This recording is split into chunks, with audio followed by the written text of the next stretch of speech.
This is totally not Danzig, and you're listening to the Shred Shack.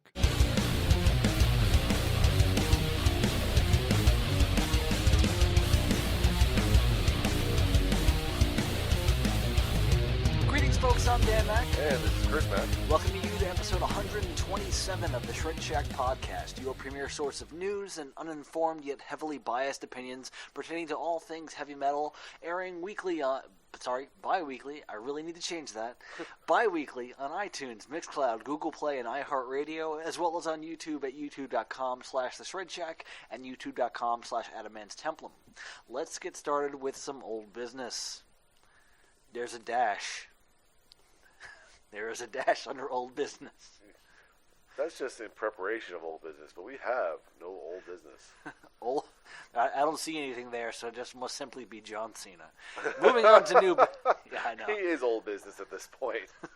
Moving on to new business. And with new business, we talk about new album releases, of which I have none, and you have 8. I actually have a few more than that, but Okay. I don't think I have enough. I haven't listened to them enough to give like a detailed description. Well, let's do what we did last time, and let's kind of just, like, whichever ones you want to talk about, we'll save for last, but in the meantime, thumbs up, thumbs down. All right. Or midway. Let me just pull up here. Let's see. Yeah, I listened to a couple other ones, but whatever. Anyway, so I listened to Lost Society, the new album from Lost Society. Biff Byford from Saxon, it's his solo album. So thumbs up, thumbs down? Oh, sorry. Lost Society is always a thumbs up. Okay. Always thumbs up. Biff Byford, it's hard rock. It's Some middle ground? I would say middle ground. Okay. Nothing groundbreaking, but good enough. The Amity Affliction, actually I was kind of disappointed with this. Uh-huh. I remember being a little disappointed. There's a couple of songs on there that I was not particularly fond of. Okay. So I might give that one a thumbs down. Okay. Discharge was fun. Lots of really good hardcore there. Vinnie Moore, awesome because that's a thumbs up because of the just the instrumentation alone. Mm-hmm. He's a virtuoso guitarist, so I always enjoy that. And I believe current guitarist of UFO. Yes. Yes. Polaris was I don't remember, so it was unmemorable. Intronaut, I really like Intronaut. They're a lot of fun, so that's a thumbs up. Five Finger Death Punch is Five Finger Death Punch. So, like... I mean, it's, again, not breaking any ground, but, like, not disappointing me either. Okay. So I would say, thumbs up, just because it's good to listen to in the gym. I always say that. Yeah. I always say that. You're throwing things around. Yeah, I'm just throwing shit around, being Okay. all blah, blah, blah, blah, blah. Let's see what else was on the list that I've actually listened to. I had no idea that the Night Flight Orchestra was releasing a new record this year. Yes. And they released one last week. Yes. Listen to it. Always good. Thumbs up. Love them so much. Mm-hmm. I listened to some Tombs. They have a new EP out, and that was good. Dark Fortress. I listened to Dark Fortress. That was very good. That was actually one of my albums of the day. I was guessing from their logo that they're kind of black metal-ish. Yes. Okay. Yes, for sure. Yeah. For sure. Good stuff. Okay. Good stuff. And then I started listening to a few of the new album releases from this week. Usually, my Friday mornings usually consist of me sitting at the computer at the new release list and getting them on my Spotify. Mm-hmm. So the one I actually got a chance to listen to today was the Alan Olsen record, Worlds Apart, which I actually enjoyed. I think the music that they created fit Annette's voice a lot better than Nightwish did. Now, quick question. Did you look any further into that album as far as the, like... Who's on it? Who's on it? And No. stuff? No. Okay, just because my curiosity was piqued because of the fact that the guy, like, as far as like Alan Landay, like that was pretty much started as a it was all written by somebody else, and he had the two singers come in and sing on it. And then for the fourth album, they had a different group of writers. But pretty much, like, it's not like Russell Allen and Jorn Lande had that much input into it. So they're just singers. Yeah, except for the last album, which I believe Jorn wrote a lot of the lyrics for. Okay. But I was wondering if this is kind of the same I thing. have no idea, Yeah. to be honest with you. Yeah. So that might be something we have to look up. Yeah, I'm wondering how much input they had on the making of this album. That is a good question. Mm-hmm. But a couple other things I have queued up here, ready to go for the week. The new Body Count album, Carnivore, came out this week, so I'll be looking into that. Yeah, Pat said that was good. We got Burning Witches have a new album out. Mm-hmm. Crematory, Earth Rot, My Dying Bride. They're good. This group, I wouldn't even call it a group because apparently this person he calls himself the New Regime. I had no idea who he is. He's a multi-instrumentalist. He did the whole album by himself. He used to be a member of Nine Inch Nails, probably as a touring member. Mm-hmm. So I'm interested in seeing what that's about. Okay. Novena is I think a kind of like a side project of a couple, like a supergroup almost, from other bands. A band called Verdhammer or Vredhammer. They have a new album out, and Worm have a new album out. So I'm looking forward to checking those out. And then the week after that, we got a couple things coming out there. Look pretty good, interesting too. So it should be good. Mm-hmm. Good couple weeks Okay. coming up. Then what else have we been listening to? Albums of the day. Let's bring it up. All right. Here we go. So the day after we recorded our last podcast, your album of the day was "Ordinary Man" by Ozzy Osbourne, the new one. Yeah, because I had been listening to it prior to doing the podcast, and just kind of gave a full listen to it the following day. And that same day, I just listened to the Opeth set list I created. So I looked up the Opeth set list for their current tour, and I just created a playlist based on that. Mm-hmm. Very good set list. Very good set list, which we will cover later on. Okay. All right. The next day, I listened to the Amity Affliction, their newest record. Everyone Loves You Once You Leave Them. And you listen to Stradivarius, Elements, Part 1. Yes. All right. Next up, speaking of Allen, we have Russell Allen's Atomic Soul. Mm-hmm. And I listened to Lost Society, No Absolution. That's their newest record. Yeah. Then I'm guessing it's continuing on your A through Z, Alter Bridge, Blackbird. Yep. And I listened to The Northern Kings, Rethroned. You know, I actually I have 3 Alter Bridge albums, 2 studio and 1 live. I really like them. They are really good. Yeah. Yeah. So I've never really given them a chance. Yeah, they are just very good. You know, I always hear that Mark Tremonti is actually a very talented metal guitarist. Like between Alter Bridge and his own side project, he's actually very talented, Yeah. and like he was kind of like very much scaled his talents back in Creed. He still showed off a lot of talent in Creed. It just I believe he's with Alter Bridge. I feel like it's not intended to be that kind of more radio friendly type. Uh-huh. So he's got a little chance to kind of, spread his wings and like it kind of runs the gamut because you'll have songs that sound like like a regular rock tune, and then he'll have a song that just sounds like straight up metal. Uh-huh. He gets to play around a little bit more with this band. All of them get to play around a little bit more with this band, and ultimately it's really good. I definitely have to catch up on that one. All right, so the next day we got some ambient, Fate of a Dreamer. Yep. And I listened to Leporous, The Congregation, which I think might have been a new release. I'm not 100% sure on that. Mm-hmm. Not 100% sure on that. Amon Amarth, Deceiver of the Gods. That was yours. And I listened to Creator, London Apocalypticon. That's a live album. So, I'm jealous of the Creator album, but I'm sure it was on Spotify. Yes, sir. Okay, so quite good. So quite good. Creator live is awesome. I haven't seen them yet, but I want to. But I want to put a little disclaimer on the Amon Amarth thing because that was mine. It was the only thing I listened to that day, and I have since decided that I am not a big fan of Amon Amarth. I find them to be rather boring. Like they're just kind of like there's all the hype around them and everything like that, going in and listening to it, I was just like, there's really nothing special here. I'm not feeling what everyone's talking about. I get it. I mean, I enjoy them a lot. I'm a big fan of Amon Amarth, but I get where you're coming from with it. Yeah, I just didn't understand the hype around it. You know, I think there are significantly better death or Viking metal bands. So I get it. yeah. All right. Next day we listen to some. You listen to some Kitty Oracle. Yep. And I listened to the Decemberists, the Hazards of Love. I actually listened to the first Kitty album and then the second Kitty album,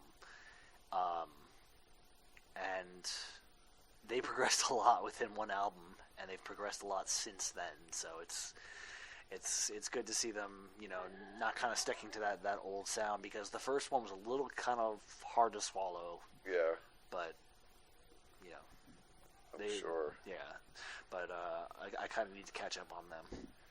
All right. Next up, you listen to Amorphis. Yep. The Corellian Isthmus. Yes, that's the one. And I listened to the new Intronaut album. Speaking of death metal bands that are more interesting, Amorphis, because they started off as a death metal band, and they were always a dynamic band. Mm-hmm. And like you can even hear their later sound, like their middle ground sound, and their later sound, like the potential for it in that early death metal stage that they did. So,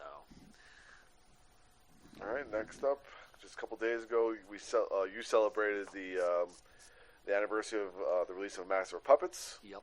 So Metallica, Master of Puppets. I listened to Steve Vai, Passion and Warfare. It's the one Steve Vai album I have. I went to I was in Dallas last weekend, and we went to a place called Doc's Records, which is a great record shop and vintage store. It's kind of like a flea market almost on one side and like a record shop on the other side. It's very cool. Their metal selection was actually pretty good considering the size of it. It was very small, but it was very good. It seemed pretty big from the picture you posted. No, the record shop was, but their metal section was small because they had one section that was specifically for metal. Yeah, which is the same case with like CD exchange or DVD exchange, whatever you want to call it. Because like the one I go to or the one I've been to on I-10, like they have all the regular rock stuff, and some metal is mixed in because they just don't separate it out. And then there's just metal. Yeah. Well, the thing is, the selection is actually very good. There's I found a lot of really good stuff in there, and it was also very reasonably priced. Everything I bought was under $6. That's pretty awesome, considering the fact that, like, mentioning CD, DVD, movie exchange, like, all of their metal, like the stuff that's specifically put into the metal section, all that stuff is marked up, and I hate it so much. It's like none of it is under $10. Yeah, it was actually very reasonable. Yeah. You know, I was able to walk out of there. I bought 6 CDs and an incense burner. I only spent $45. That's not bad. It was pretty good. That's cool. You know, it was definitely worth the trip. Yeah. And then the last album of the day that we actually listened to here, that we posted, was I listened to the Dark Fortress records, Spectres of the Old World, and you listened to Amorphis, Am Universum. Okay. So currently, that's where I stand with the A to Z at Am Universum, which I'm about to move on to the next thing, but I still have about 7 Amorphis CDs to go through. But I've been catching up on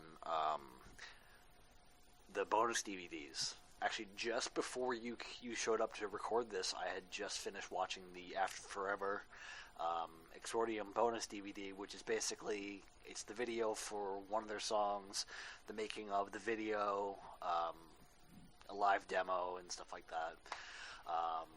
And then before that was 2 Accept DVDs.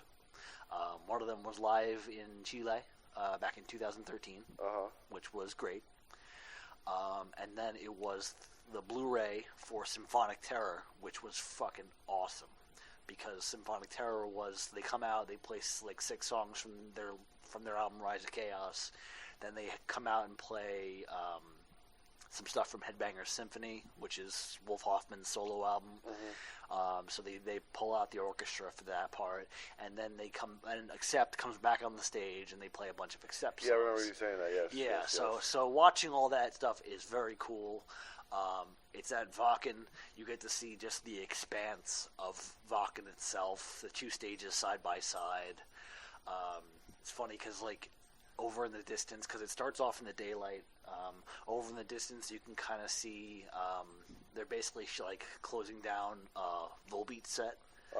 And I'm like, man, I wonder what a Volbeat sounds like with an orchestra. We should find out. So, but it's just... It's very cool material, and it's Blu-ray, so it's like all high quality, high def, and it's awesome. So I enjoyed listening to the album. I enjoyed it, watching it a lot more. I really want to see this band live. Like they've moved up on my bucket list pretty high. Cool. Either seeing Accept, seeing Udo again, or seeing both. Separately, obviously, but I really want to see it live again. So, but anything else I've listened to this week? Opeth, Royal Thunder, and Elton John. Which Elton John? Oh, just Goodbye Yellow Brick Road is my favorite.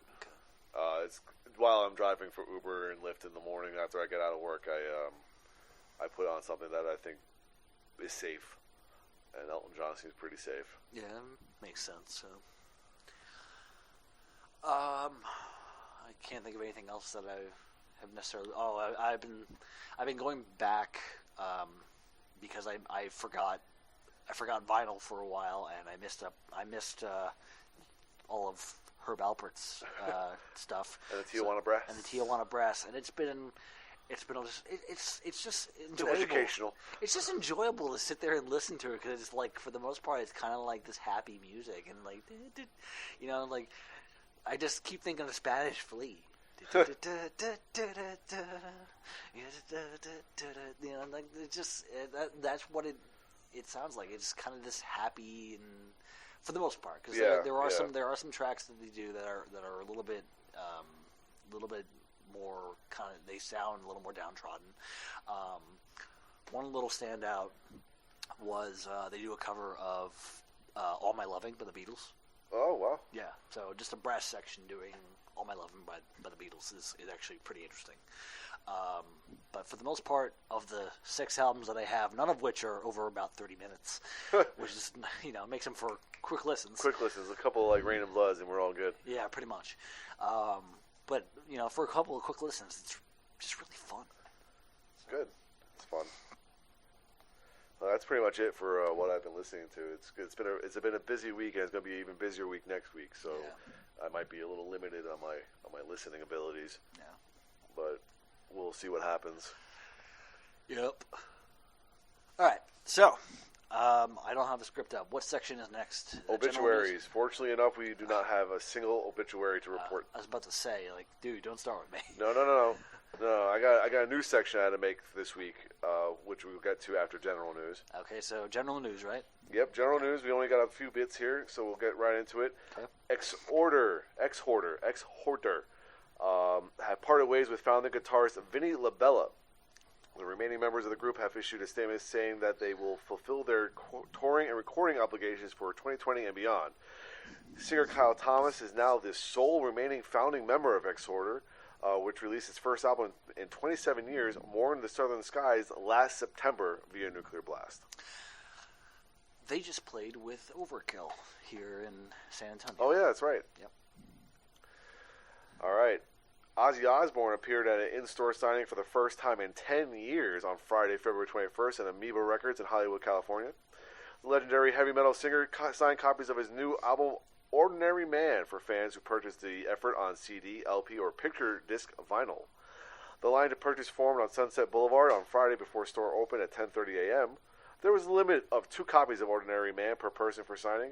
No additional items were signed at this event, and no photos with the artist were available. Sounds fine. Yeah, it kind of gets things flowing. Yeah. So, but Kind of reminds me of the one that we did, where it was just photos and no signing. It was like they pushed us in there, they got a photo, and they pushed us out. Yeah. And we got our Polaroid, and we had to shake it. Yeah, quick thing that was pissing me off one time because I'm always a salty motherfucker. I went to go to the signing thing for Sergeant Slaughter. And I'm standing around this dude who's complaining the whole fucking time, like, how long does it take to sign and stuff and everything? It's like he's just complaining. Like, dude, first of all, you're the second to last in line. I'm the last in line.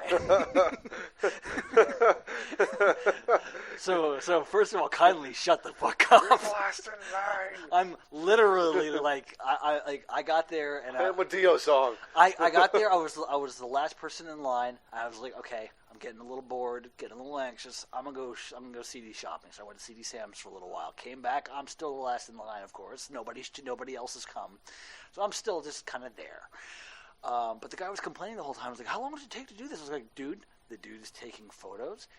People are meeting with him. They may have something to say. He may have something to say. He's also signing shit.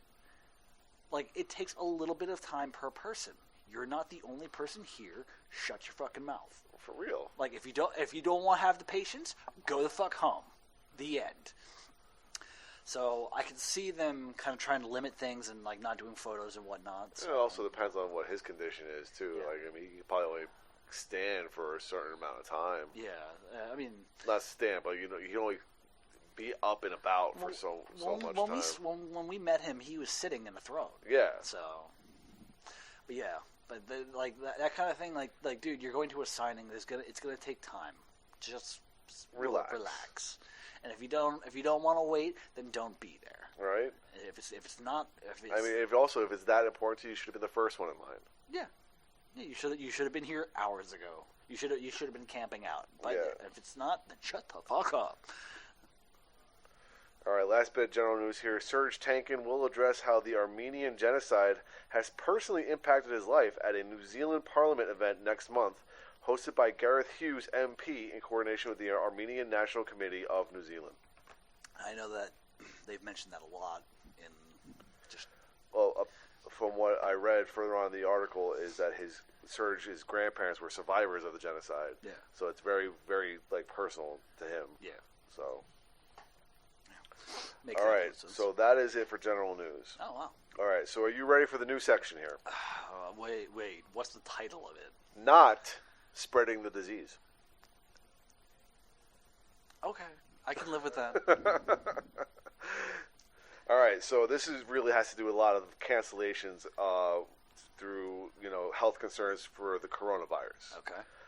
Pretty much it's all of it that this is. Okay. So Trivium postponed its previously announced dates in Japan, Singapore, Thailand, and Indonesia amid spread of the coronavirus. Mm-hmm. Sons of Apollo have postponed the remaining dates of their current European tour due to mounting concerns of the coronavirus. Lacuna Coil have canceled their previously scheduled shows in Australia and Southeast Asia due to mounting concerns of the coronavirus. The band announced the cancellation in a social media post earlier the day that this was reported. They wrote, "Attention Southeast Asia, we regret to inform our beloved fans of Southeast Asia that due to circumstances beyond our control, we must cancel our upcoming shows in Dubai, Bangkok, Melbourne, Sydney, Tokyo, Osaka, Singapore, and Jakarta. Our home region of Lombardia, Italy, is in the midst of a coronavirus outbreak. While canceling is heartbreaking for us, everyone's health and safety must come first, and this includes our fans. We're confident this emergency will soon be contained and we can get back on the road to you. Thank you for understanding and stay safe." Apparently, I think that this part of Italy is in the Milan area, and that whole area is now under lockdown. Yeah. That's the last thing I heard about that. Gotcha. Whitesnake postponed his previously announced Japanese tour due to the ongoing threat of the coronavirus. Slipknot has postponed his previously announced tour of Asia, including the band's 2-day Knotfest Japan Festival, because of the global health concerns amid the spread of coronavirus. According to the New Zealand Herald, a man infected with coronavirus attended the Tool concert in Auckland on February 28th. He may have been infectious at the time. He was in general admission, standing area in the front left-hand quadrant at Spark Arena. The man, who is the partner of the woman announced as positive this past Wednesday, has been in self-isolation since the yesterday. So we're maybe thinking like Thursday, Friday. This is why I don't trust Tool fans. And the couple returned from northern Italy last week. So northern Italy having an outbreak. These guys came from northern Italy to New Zealand and went to a concert. This is why I don't trust Tool fans.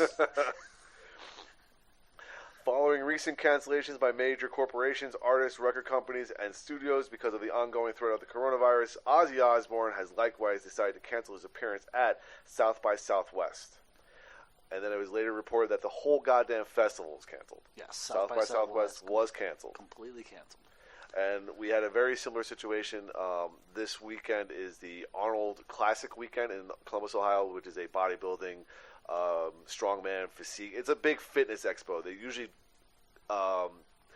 about 200,000 people come to this thing. There's a big expo. It lasts 4 days. They canceled pretty much almost everything. The events still happen, but without spectators. So imagine the Mick Foley rock fight in the empty arena. That's what this is like. All right. But apparently they were allowing spectators for the final competitions, which was tonight. And I think there's a final tomorrow. So they did not host the expo, which again attracts 200,000 people, and spectators were only allowed to visit or were only allowed to see the finals of the competitions. So that's the world we live in at the moment. Yeah. Fortunately, and also unfortunately, that is it for that section. It's unfortunate we had to make the section. Fortunately, that's all we had to report on so far. Oh, yeah, so far. I was going to say, like, things are happening every day. And yep. If you're like me and you already isolate, you'll be just fine. You're fine. You know, it's actually kind of funny because I didn't think of this at the time until like after the fact, but I was at work on Wednesday and I was covering groups for my supervisor because he's been on vacation. I was covering groups, and usually in the groups, people go in to see the doctor, and if the checkout guy is backed up, they come back into the room with me. So I was talking to somebody for a little while, and I had to go because I had an actual client of my own to go see. I go up and I shook his hand, and then I walked away, and I was like, I wonder if he thought I was infected. Because I was like, I usually don't shake people's hands. Did I just scare the living hell out of somebody? You may have. I'm glad I washed my hands and helped this person along, but yeah, I was just like, and I didn't think of like myself in that. I was like, was this guy infected? Because like I'm not terribly worried about this myself. I'm worried about other people like sitting there freaking out and being like, "Oh, don't touch me." Yeah. You know, like the person coming in wearing a mask and be like, just go home. I'm a particular favorite of the online petition that the Vulcan live long and prosper symbol should replace handshakes as greetings now. I'm a personal fan of the idea of having the Iron Sheik beat the living shit out of you. Yes, I saw that. That was wonderful. Where is that pussy cancer? Make it humble, Sheik. Make it humble. I think the best tag team in the world to take this on will be the Iron Sheik and Russell Crowe. Okay. Are you ready? I'm ready. For he's the one they call Dr. Phil, not so good. Are you sure we haven't covered that already? Well, the thing is, this is the possibility, like this not spreading the disease was the possibility of it. Okay. This is actual sicknesses and injuries and so on and so forth. Okay, yeah, and it looked kind of long from when I breezed through. Well, this is the very beginning of the thing that we're talking about here. Is like I did not. This was probably early on, and I did not put this into the not spreading the disease one. But the February 25th concert in Milan, Italy, featuring Testament, Exodus, and Death Angel was canceled due to a fast-spreading outbreak of the new coronavirus. Several cities and towns across northern Italy were in lockdown that Monday, whatever that week was, as authorities battled to contain the virus. Mm-hmm. So, as we talked about already, Milan is on lockdown. Wow. Yep. All right, so Rita Haney, has spoken publicly for the first time about her battle with ovarian cancer. Of course, she is the longtime girlfriend of late Pantera guitarist Dimebag Darrell Abbott, and she discussed her health scare in an interview with the Blaring Out with Eric Blair show on the red carpet of the Ryan James Dio 10th Memorial Awards Gala this past on February 20th at the Avalon in Los Angeles. Asked what is important to her about the Ryan James Dio Stand Up and Shout Cancer Fund, Haney said, "A few years ago, I had a bout of ovarian cancer that I had to deal with. For a whole year I was doing treatments, and I had no clue what was going to happen. I kept it pretty quiet, but Wendy Dio works with some great people, and these people helped me. It means a lot to me for this foundation to just bring awareness to any sort of cancer. So, yeah, it's more than words." Extreme song. I didn't want to say that because I hate that song. Yeah. And I've said on this podcast many times how much I hate that song. And I will bring it up every time somebody says more than words. Because it's on a great album. And you know how great that album is. Yes, I know. Porno Graffiti is fantastic. Yes. And the title track is one of the best songs about It's sex always, on the planet. It's just really funny. Like, I think we've talked about this before, about this particular album, and we probably don't need to cover it again. But it's amazing to hear like a band like that outside of the hit. Yeah, yeah. You know? Oh, yeah. It's like I would not have guessed that Nuno was such a great guitarist based on More Than Words. Oh, yeah. Yeah, no, just definitely not. Like, go listen to The Bill and Ted soundtrack. well, yeah. Well, no, actually, that song's not on there. Oh, well, bullshit. I know, but just listen to "Play with Me" by Extreme on their first album. That track alone is just like blistering. So yeah. Okay, so Scorpions and Whitesnake canceled their February 24th concert at the Brisbane Entertainment Centre in Brisbane, Australia. The show was called off just hours after Scorpion singer Klaus Meine revealed he had undergone surgery to remove kidney stones. I was gonna say, is it a voice thing again, or No, kidney stones. Kidney stones. That shit sucks. I haven't had it, thankfully. I've heard, but I've heard stories, and that shit sucks. Yeah, I've heard. I don't need anything hurting my dick. For real. Yeah, getting kicked in the nuts is hard enough. All right. Last but not least here, Quiet Riot drummer Frankie Banali checked in at the Kaiser Permanente Woodland Hills Medical Center in Woodland Hills, California on Friday, February 21st to undergo his 12th round of chemotherapy. He is in the I think stage 4, pancreatic cancer. I'm sorry, who was that? I missed it. Quiet Riot drummer Frankie Banali. Yeah, yes, okay, got it. I believe he has pancreatic cancer. I think is what it is. And it's like stage 4. It's severe. So he's undergone his 12th round of chemotherapy. Damn.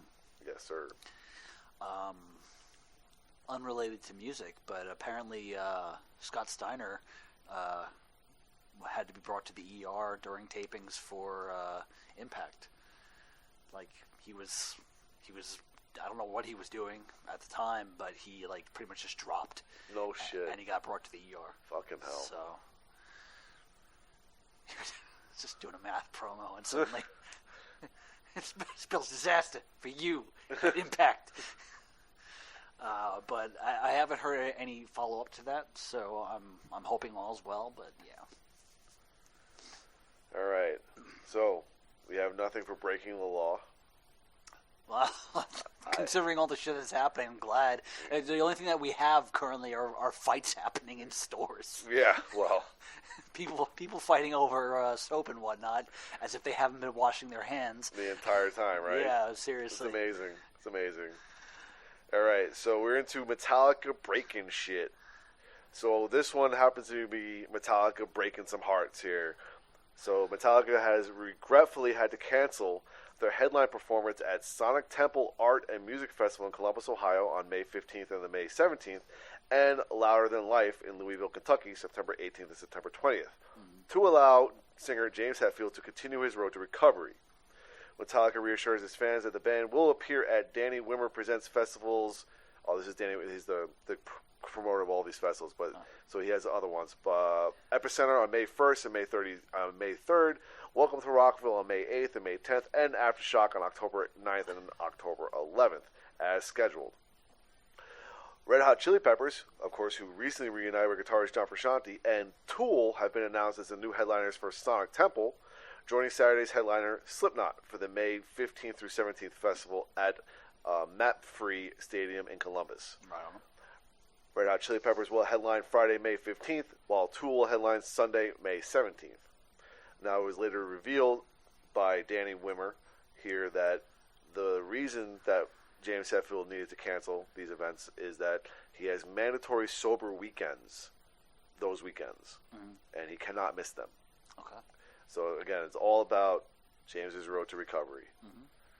I mean, that's phenomenal that he's taking it that seriously. So I mean, for real. But it's obviously it sucks for the people who wanted to see the show. But I would hope that they would be understanding. Probably not. The thing is, there doesn't seem to have been much backlash. You know, I think it's a very understanding thing. I certainly hope so. And the thing is, you know, the fact of the matter is that I think even people who might be disappointed by Metallica not being there, I think they know that Metallica always makes it up. Yeah. Also, it's a big fucking festival. Yeah. So you don't get Metallica for 2 nights, but then you get 2 of the other biggest rock bands in the world to cover for them. So I mean, I think it's a win-win. James gets healthy, 2 more bands on the bill, and it's Red Hot Chili Peppers and Tool. Yeah. So I think you win. So, I mean, even if you don't like either band, you're still getting a good show from either band. So. Yeah, I mean, whatever. And good for those guys, those bands to step up and fill those shoes. Yeah. That's a big deal. Yep. All right. So the second part about Metallica breaking shit here is probably breaking the bank. Metallica has introduced its very own Vinyl Club. The 2020 Vinyl Club subscription will be available exclusively to members of Metallica's 5th member fan club, and will feature rare cuts, demos, and rough mixes, and live rarities, none of which have been released on vinyl before. Each subscription includes a personalized membership card and a series of 4 7-inch records shipped throughout the year, some of which will include additional collectibles. Join the Vinyl Club now. Membership signups for the inaugural year are open through Tuesday, March 31st at 11:59 p.m. Eastern Standard Time. New memberships won't be open again until the 2021 subscription year. That does sound pretty awesome. What I want is an official release of the demo version of Carpe Diem Baby. Have you ever heard that? I don't think I have. No. Is that the one where James is just like humming the melody? He's not even humming. He's just he's doing the the whole song because there's no. I think I've heard it because there's no lyrics yet, so he's just. I think I've heard it. It's fucking hysterical. It's still good, but it's just hysterical to listen to. I love bits and shit like that. I mean, some of that stuff is funny. Yeah. Some of that stuff is really good. Yeah. Like, that's what I like about the outtakes of, like, the Arion records. That shit's hilarious. Yeah. Like, any of the outtakes that had Tom England were hysterical. Yeah, he was hilarious. All right, are you ready for your favorite section? Yes. Feuding. Remember, I only say it when we have something to say about it. Yeah. So, Journey have fired drummers Steven Smith and bassist Ross Valori. The news of the split was broken in a press release from Los Angeles-based law firm Miller Barrendins, LLP. Barrendins, which has filed a lawsuit, quote, to ensure that the band continues on its great success of more than 40 years. So, according to the lawsuit, Smith and Valori had attempted a corporate coup d'etat to gain control of one of the band's business entities, Nightmare Productions. The complaint, filed in California Supreme Court, accuses defendants Smith and Valori of sowing discord among the band members by engaging in self-dealing and selfishly putting their interests ahead of the band's. The lawsuit seeks to enjoin a scheme by defendants to possess the rights to the Journey name and be paid without actually performing, and also seeks damages in excess of $10 million. If Smith and Valori had been successful, it would have brought an end to a legendary band that has brought so much joy to millions of people all over the world. This is copy and paste, remember. Yeah. Given the circumstances, Sean, that's Neil, and Kane, I don't remember his first name. Anyway, they were, quote, were left with no alternative but to take decisive action for themselves and Journey's fans. This is coming from the press release itself. Is that it? Yes. Okay, I was going to say, I'm pretty sure it's Jonathan Kane. Okay, Jonathan Kane. But, I mean, were those two even original members? I have no idea. Yeah. I have no idea. Well, I know Neil Sean is. Neil Sean and Jonathan Kane are. Yeah. Well, Jonathan Kane may have joined a little bit, like, still early on in their success, but a little bit later, I'm not sure. But Neil Sean, definitely. Uh-huh. This shows you how much I know about Journey. Very little. But again, we've talked about it on this podcast many times before. Music business. Music business. Business. So it's it sounds like this is a business thing. Yeah, sounds like some bullshit. I mean, it doesn't sound like there's any kind of animosity as far as like creative differences like you hear about, but this is all about business. Yeah, this is straight up. What are you doing? You're like trying to like pull the rug out from under us. Get the fuck out. Step 1, collect underpants. Step 2. Step 3, profits. Fucking love that. That sounds like I can see like all of the glam bands from the 80s doing that. Collect panties. Wear panties. Step 2, probably make music. Maybe, I don't know. Is that what we do? I don't know. Step 3, profits. Step 3, we're famous. Profits. Step 3, cocaine.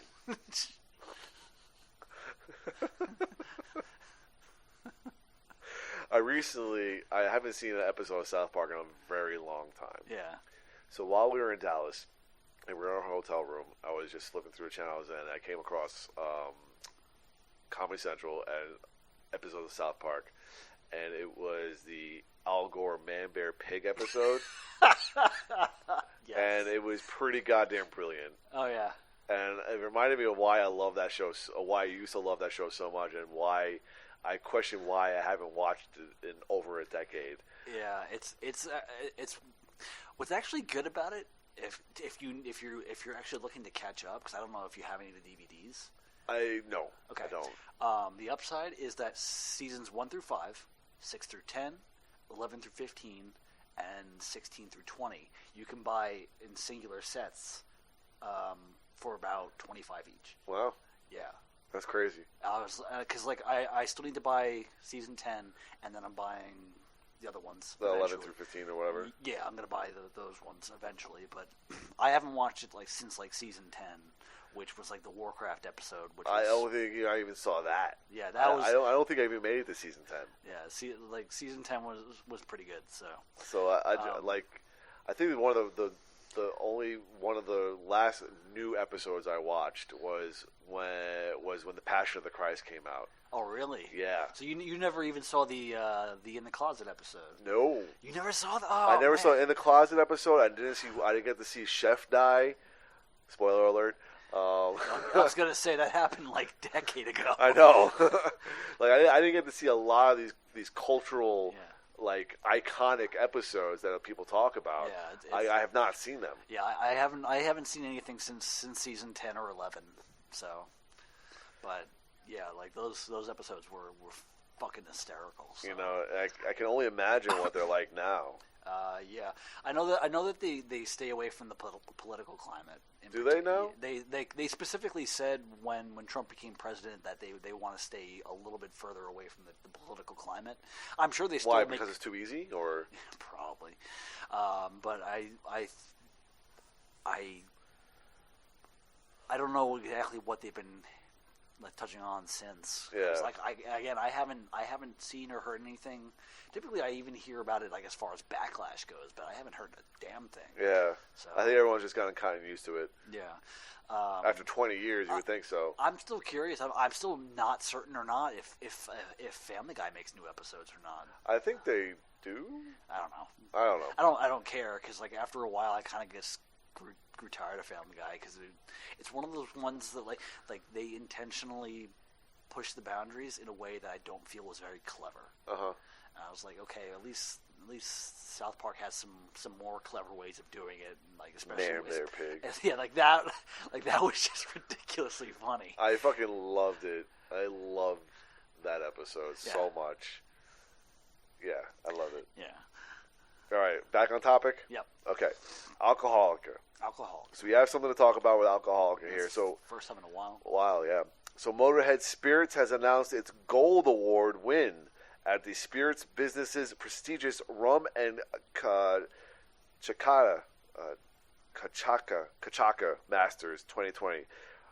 They won for their Motorhead Premium Dark Rum in the Rum aged 7 to 12 years category. Gold Award. So, right on. Some legitimate accolades for musicians' beverages here. That's cool. And Iron Maiden and Robinson's Brewery have announced 2 new beers in the award-winning Trooper range. Fear of the Dark, a 4.5% ABV English Stout, which was one of my favorites back in the day, and the Trooper IPA, a 4.3% ABV Indian Pale Ale. India Pale Ale, sorry. Both beers will be available to pre-order directly through the Robinson's Brewery website, with Amazon orders opening shortly after. Further details on availability will follow. I want them to make a blonde ale and call it Charlotte the Harlot.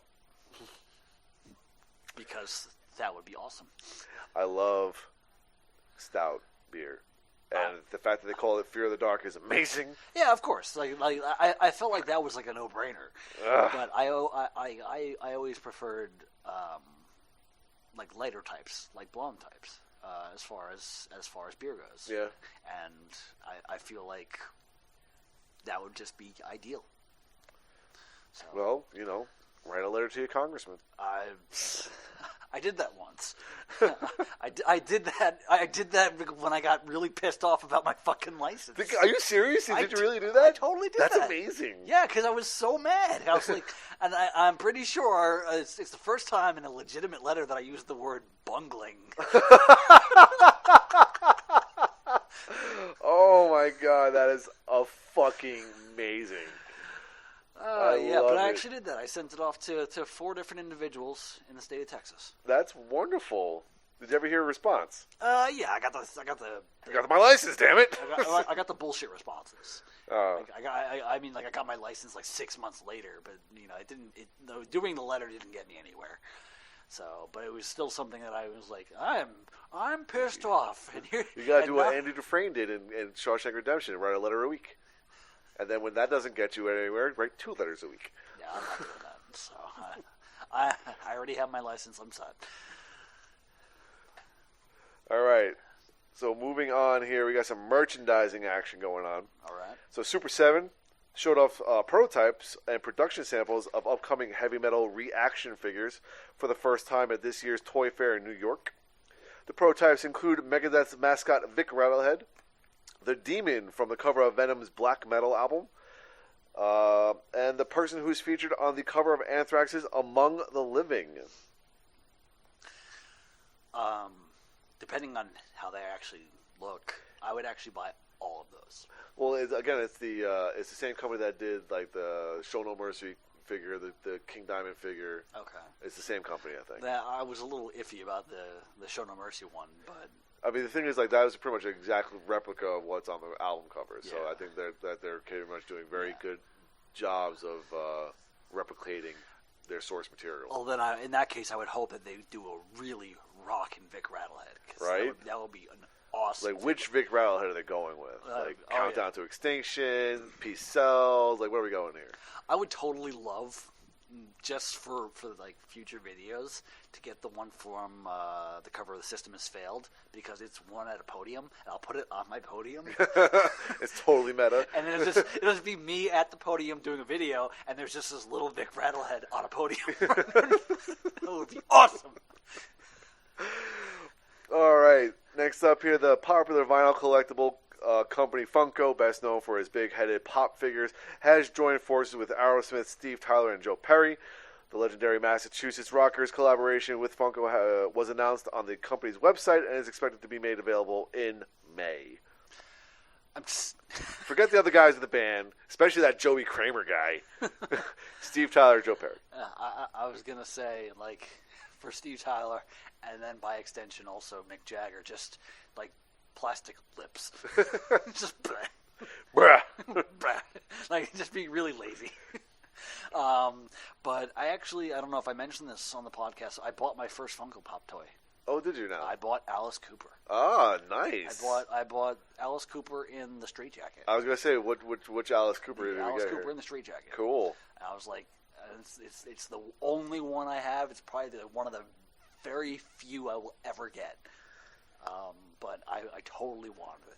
Speaking of things that are overrated, I think those things are a little overrated. I think they're ridiculous. Like they're so like. There's really no point to them, which is part of the reason why I don't want to get them. Like, they're just collectibles. They kind of reminded me of Fur Babies. Not Furbies? Not Furbies. God damn it. Beanie Babies. Yes, they kind of remind me of Beanie Babies. Like, the craze that Beanie Babies created in the 90s. This is kind of what this reminds me of. What I like is the fact that they cover so much of pop culture. I do like that. But, I mean, like, there's one or two, like I like the show Cowboy Bebop, which is an anime cartoon. I would totally get one of the characters from that as a Funko Pop toy. We have one for Vegeta from Dragon Ball Z. You know, we have one for Pennywise for the. You have one for Pennywise and for Georgie. Yep. We have one for Becky Lynch in her The Man T-shirt. Lindsay bought one for Xena. So these are the things, like, we'd buy one for the things that we're like actually super passionate about. But, like, as far as going out and really just trying to collect certain ones, I'm like, I don't fucking need that. That kind of like is like a downfall or a downer when you go to like things like MonsterCon or Comic-Con, where there's so many different shops with so many Funkos. Yeah. The only upside though is that when you do find one that does sell the thing you want, and it's for a good price, which was the thing with the Alice Cooper one, because I went to a vinyl show at the Wonderland of the Americas Mall. And I'm going around and I'm just looking at all sorts of shit and everything like that. And a lot of them had the Funko Pop toys, and I'm looking at them just because I always do, and you know, I don't have any intention to buy. And I find one table that has the Alice Cooper one for actually $5 less than the rest. Oh wow! It was just I'm gonna say on sale, but I was like, it's calling to me. I have to buy this. Kind of like the Queen vinyl when I went to CD Sands for the first time. I saw it. I'm like, it was reasonably priced. Daniel needs that. Yeah. And then we find out it's first pressing. It's like really like, you know, original shit. It's like, oh fuck. If I had money to burn, I would have picked up a copy of is it In the Night? I think it's called In the Night. It's with the Pantera album. Oh, okay, yeah. Like there was 2 copies of it at one of the shops. I was like, wow. But I was like $250, and you can suck my dick, because I don't make that in about 3 days. I can get that on YouTube. I was like, I have already heard the album, and it is no bueno. Definitely not $245. I mean, it's not a bad album, but it's not worth $250. So. Unless it was like signed and like, you know, there's like still like some like seeds from the weed that they rolled up their joints on it, like still. Yeah, even then there better be some hairspray on it. There better be some glitter on it. You know, all that kind of. It better come shit. with some freaking self-applying eyeliner, motherfucker. Exactly. It's got to come with a little bit more than that. But I was just like, and that was the case with a lot of the metal records during that day, I was like, man, there's so much cool shit here. There was like literally 18 cartons in this one shop of metal, and I was like, huh. And I was looking at all of them. I was like, $30+ bucks, which I'm used to vinyl being like maybe 20, and I'm like sitting there and I'm handing over a 20 while shedding a few tears. I'm used to that, but like I'm looking at like an Opeth vinyl, $80. I'm like, is someone coming over here and blowing me in the process? Because holy crap, I'm not paying $80 for an album I have on CD for 10. Yeah. I think that was my favorite thing that I sent to the group the other day. I don't know. Are you going to post this one? Yeah. Okay, yeah. So we'll wait for that one because I love that one. I think it's hilarious. All right. Are we ready for some recording news? Yes. Okay. Carcass will release its new album on August 7th. No further details about the LP have been made available. It's been a while. It has been since Surgical Steel. Yeah, Surgical Steel. I think that was like 2013, 2015. Yeah, it's been a while. Yeah. All right, so Deftones drummer Abe Cunningham has confirmed to Australia's Mixdown that the band's follow-up to 2016's Gore album is currently being mixed for a tentative late 2020 release. Pass. Right into my hands. Right into your Spotify. Well, the thing is, again, it's all about the money right now. So it's more like I have to make a list of things that I'm going to eventually buy. Yeah. But right now, Spotify is my best friend because it's free until July. My best friend. Have you seen that video? Wrestling isn't wrestling. I don't think so. No. Okay, I got to show it to you because it's basically a whole thing about Triple H. But like it goes into the whole the history of Triple H. Yeah, I think you've shown that to me, and it's hilarious. Yeah, and they were talking about like Triple H and Shawn Michaels, like you're my best friend. I was thinking the Queen song, and you're going with that direction. That's fine. That's good. No, because I'm not going to sit here and sully Queen in this. With your terrible singing. Mine too. I've done that before. I did that in the video. All right. Here we go. Yep. Ozzy Osbourne says he hopes to begin work on the follow-up to his Ordinary Man album later this year while he continues to recover from various health issues. Speaking to iHeartRadio's Eddie Papani at last night on Monday, February 24th, iHeartRadio's Icons event, Ozzy said, I'm hoping next month I'll go and do another album with Andrew Watt, who is the Ordinary Man producer. I might as well while I'm not doing gigs. I love that. Like he just gotta stay busy. Yeah. Gotta stay busy. Yeah. He could. You know what he could probably do? He could probably do like a single a month for a year. Yeah. Which would probably be amazing. Just to keep things going and not do like a whole album, but just a single a month.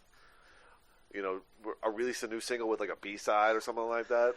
So two things that relate to the same person about that. One, so Weird Al doesn't do albums anymore because he actually just releases songs and puts them on YouTube. I've heard that. You've told me that, I think, yes. So, Ozzy could do something like that. That'd be fun.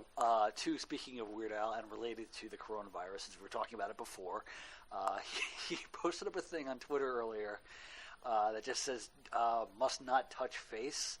And it's just, you see a picture, you see him kind of looking serious, and just suddenly these little baby hands start to appear. Oh my God. And it's literally about 30 seconds of him just going, the fuck?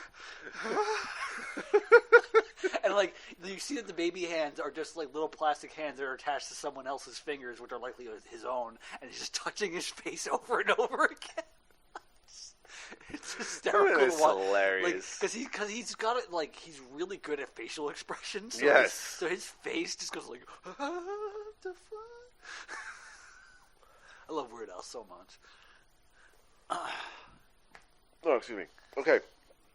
Heathen have set Empire of the Blind as the title of their new album, due later in the year via Nuclear Blast. Right on. Warbringer will release its new album titled Weapons of Tomorrow on April 24th via Napalm. Weapons of Tomorrow today. Trivium will release their 9th album, What the Dead Men Say, on April 24th via Roadrunner Records. I saw something about that. The LP will be the follow-up to The Sin and the Sentence, which came out in October 2017, which completely pass me by. Exactly. That's exactly what I was about to say. I was like, I missed that one. Wait, I read his like 9th album. What? 9? Yeah. What? Last one I got was Silence in the Snow. Yeah. I didn't even have that. I just downloaded it. Yeah. Like, I love that band. I just haven't been able to keep up on them, I guess. I mean, wow, guys, wow. All right, Glenn Danzig's long-awaited collection of Elvis covers, appropriately titled Danzig Sings Elvis, is scheduled for an April 7th release. That will be a Spotify fun one. Tracks set to appear on the effort include It Is So Strange, Loving Arms, and One Night. And I love Danzig. I listened to the last album he put out. He really sounds like he's going through the motions. Yeah. Like, it just sounded so bored. Like, I don't know. He's just, all right, let's fucking do this. Like, whatever.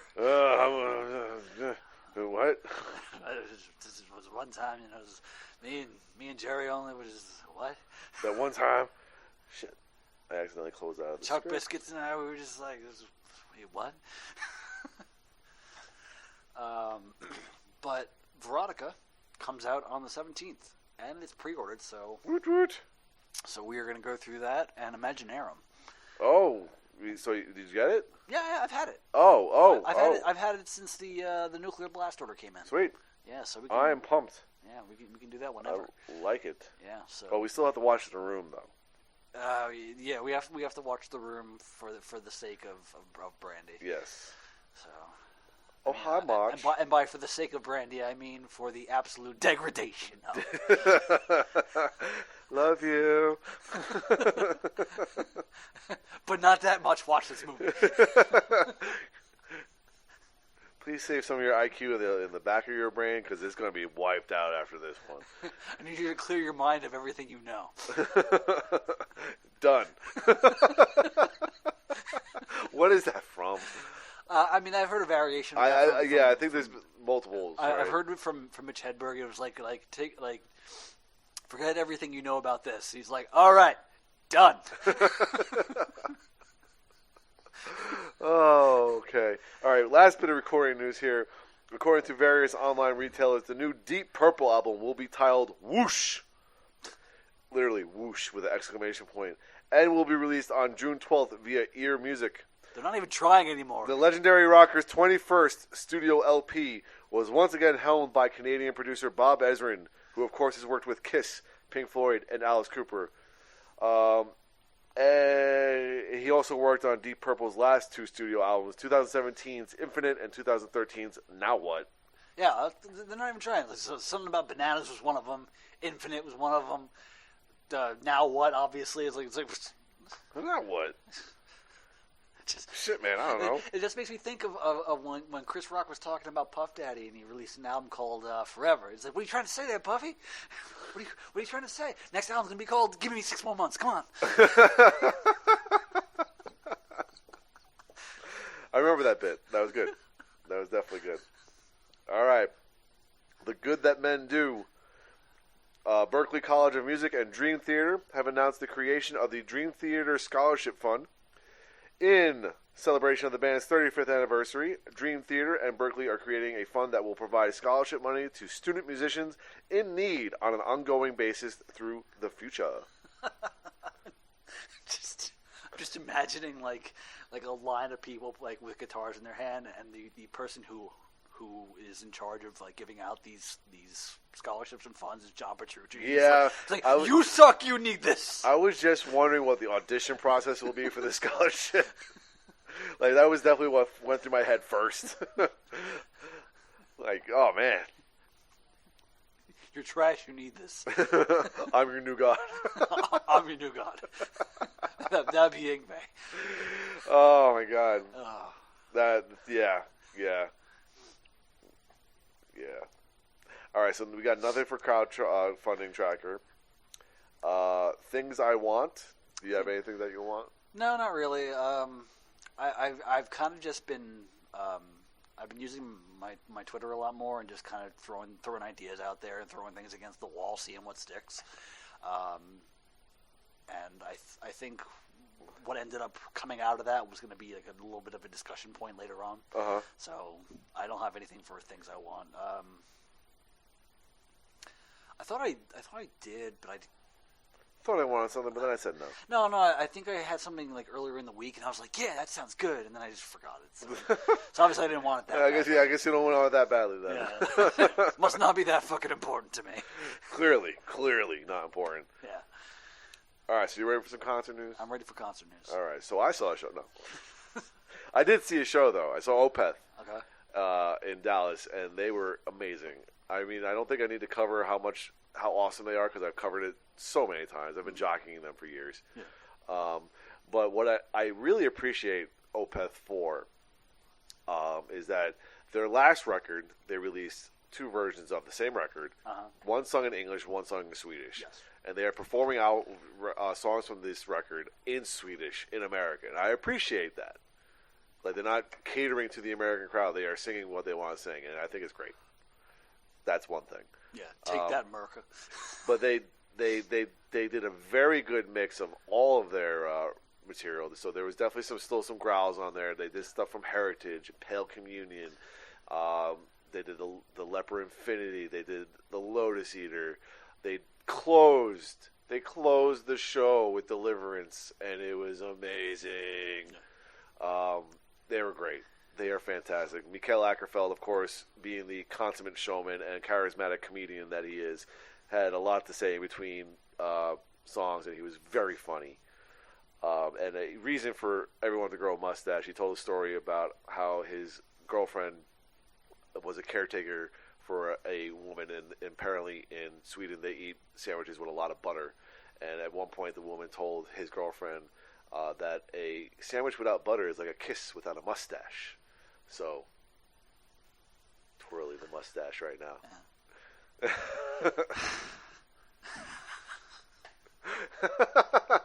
I'm keeping it. Fucking fail hard. Speaking of which, I have to do an update on my Skullet Watch because of the fact that basically I've reached supervillain levels. I'm basically every cartoon evil genius at this point. Yeah, you're definitely Yeah, it's like just a little bit longer. Yeah. Oh, speaking of skullets, at the Opeth show, one of the guys, the security guys, hardcore skullet. Nice. Hardcore. We're talking like full on party in the back and like nothing up top. It was amazing. Right on. And that was the one counted for the mullet watch of the show. My brethren. It's my peoples. My peoples. But yes, if you are in the area or anywhere around to catch Opeth on this tour, please do so because it is amazing. Mm-hmm. I was lucky enough that Mikael was able to get over his laryngitis and perform for us. It was great. Yeah, I was curious about that. It was wonderful. And the opening band, Graveyard. I think they're a Swedish, kind of like a garage rock band almost. Mm-hmm. On Spotify, they weren't that impressive, but live they were. Okay. They were quite good live, so definitely worth a check out. So I might even appreciate their studio stuff better now because I've seen them live. Uh-huh. So definitely worth checking it out. Right on. All right, so are we ready for future concert news? Yes. Starting off with festivals. Okay. Alice Cooper will headline the 2021 edition of the Monsters of Rock Cruise, departing from Fort Lauderdale, Florida on Monday, February 8th, for 5 days and nights, with 2 breathtaking ports of call, which is Puerto Plata in Dominican Republic and Labadee, Haiti. Other confirmed acts include Crazy Licks, Eclipse, Kicks, LA Guns, Lit, Loudness, Michael Monroe, Pat Travers, Pink Cream 69, Rose Tattoo, Saxon, Skid Row, Tom Kiefer, and XYZ. I was going to say half that shit. I was like, who the fuck? These are the people who are probably going to die and be buried at sea because they're so old. That's harsh. I know. That's very harsh. But, I mean, come on. Besides Lit, is anybody under the age of 50? And aside from that, bite your tongue. Alice Cooper will never fucking die. Especially not at sea. No, he's going to go out the same way he came in, through a fucking nightmare. I was going to say, he's been beheaded on stage so many times in the past 50 years. He's lived through all of them. No, yeah, he's immortal. like Highlander ain't got shit. So yeah, There could be only one Alice Cooper. that's right. All right, are you ready for some touring news? Regular touring news. Touring news. Rage Against the Machine has added several more dates to its previously announced reunion tour. Mm-hmm. The trek will feature incendiary rap duo Run the Jewels in the opening slot, and it will now include 5 shows at the Madison Square Garden in New York City, August 10th, 11th, 13th, 14th, and 17th. Also newly added is a second date in East Troy, Wisconsin. Good. Tool has added an extensive spring tour of North America. Nowhere near here. They just played here, so it's all good. Yeah. Judas Priest will celebrate its 50th anniversary this year with a world tour coming to the U.S. in the fall. The 50 Heavy Metal Years tour will also feature Sabaton as openers and is being fueled by the highest charting album of Priest's career, Firepower, which peaked at number 5 on the Billboard 200. There is a San Antonio date, October 6th, at the Freeman Coliseum. I would totally go to that show. If it wasn't like a Wednesday night. Yeah, well, I mean... For me. I'll suffer that. Yeah, fucker. Saliva, Powerman 5000, Edema, and Flaw will hit the road this summer as part of the Nu Metal Revival Tour. Also appearing on the bill will be the Salt Lake City rap metal artist Andrew W. Boss. San Antonio date, July 8th at the Rock Box. Yeah, I want to go to that solely for Powerman 5000, but it's like, do I really want to see the rest of the bands? Well, I mean, here is a little bit of this also, is that Saliva's original frontman, Josie Scott, says he will not be singing for the band when it hits the road this summer as part of the Nu Metal Revival 2020 tour. I reiterate, completely ignoring what you've just told me, do I really want to see these bands? No. So. Oh, come on. Saliva headlining, click, click, boom. Come on. I mean, they had like 1 or 2 decent songs, but like, no. Yeah, no. So. All right. Baroness will return to North America venues this spring, kicking off a month-long co-headlining tour with Against Me on May 1st at Detroit's Majestic Theater. Destroy Boys support on the first half of the tour, with Drug Church supporting the second half. San Antonio date, May 24th at the Aztec, which I believe is a Sunday? I'm sorry, who was that? Baroness. Baroness, okay. I've already seen them, so. Yeah, you saw them at the Paper Tiger with me. It was very good. Yeah, I've had my fill. Amorphis will hit the road this summer and fall in celebration of their legendary 1994 release, Tales from the Thousand Lakes.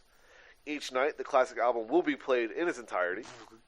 The 38-date trek will launch on September 11th with 3 shows at the Kingsland in Brooklyn before making stops in Worcester, West Hollywood, and Atlanta, and concluding in Hartford at the Webster Theater on October 26th. Support on the trek will come from Entombed, AD, and Nervosa. San Antonio date, October 14th at the Rock Box. October 14th. I was going to that already. I didn't know that they were playing Tales from the Thousand Lakes in its entirety. I think that was just recently reported. I'm totally going to that show. Plus, it's Entombed, AD, and Nervosa. That's a great fucking bill. That is a great lineup. That is a great bill. I am so going to that show. All right, Cold. Remember Cold? You do. You just listened to them like I did 2-3 months ago. Yeah, I did. They have announced that they will hit the road on a different kind of tour. That's the name of the tour. Yep. This spring, presenting themselves in an all-new intimate element that recent followers and longtime fans alike cannot miss. Each show will feature a very special full-length, stripped-down set of new songs and fan favorites, from Stupid Girl to Shine. They had me at Stupid Girl, and that's about it. The run will begin on April 2nd in Lasonia, New Hampshire, and wrap up May 30th in Flint, Michigan. San Antonio date, May 24th at the Rock Box. Cool. No, Cold. I just beat you to it. What? I said cool, and then I Oh. was being you and saying no, cold. Well, at least it's in May. It definitely won't be cold then. Someone will find out because it's March and I'm still fucking freezing my nuts off.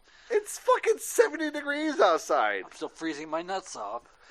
Dude, your I- blood has thinned. Hey. Meh. Wuss. Hatebreed have announced a new slate of U.S. headline tour dates for 2020. Okay.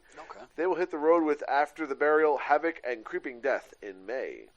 I don't think there was any dates anywhere near here.